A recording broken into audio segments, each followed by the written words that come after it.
Alors bonjour, mon nom est Hugo Trépanier, spécialiste d'applications manufacturières chez Erisco, Québec.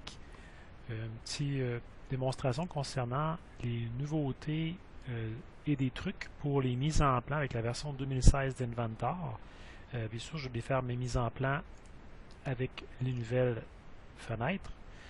Ce qui est intéressant, c'est que il est possible maintenant, en allant sur une pièce, donc bien sûr, si vous avez activé ici, sélectionné par rapport à la pièce, on clique sur la pièce, on clique à droite et vous avez ici la transparence qui est nouvelle dans la version 2016. Donc il est possible d'aller mettre des transparences sur des objets tout simplement au niveau des mises en plan.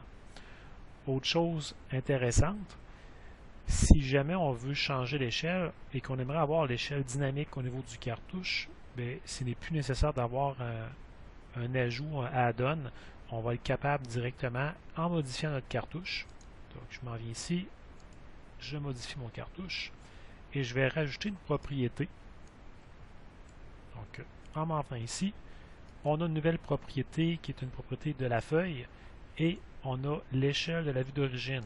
Donc, nouveau en 2016, on l'a directement dans Inventor. Alors, je rajoute ici ma propriété. On termine l'esquisse. Et on a l'échelle associée à la vue de base. Fait que si ma vue vient qu'à changer au niveau de l'échelle, il y aura une incidence directe avec mon échelle à ce niveau-là. Donc, encore un petit outil assez intéressant qu'on va retrouver. Aussi, si on fait des détails, par exemple, je vais me rajouter une page. On va rajouter un détail, par exemple, de cette palle-là ici. Je vais aller porter mon détail sur la feuille 3. Donc, il est possible d'avoir un lien avec la provenance du détail. Je vais aller éditer ici mon détail.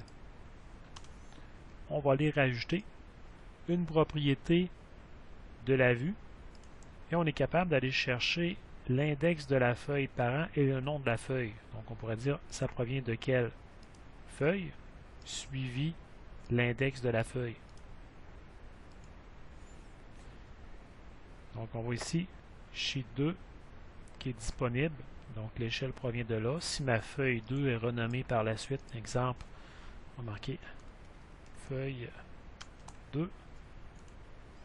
Donc, feuille 2, deux petits points, 2. Donc, si on a besoin ou pas, bien sûr, de l'index, on peut tout simplement l'enlever et de garder uniquement le nom de la feuille qu'on va nommer. Donc, feuille 2, on est associé directement ici.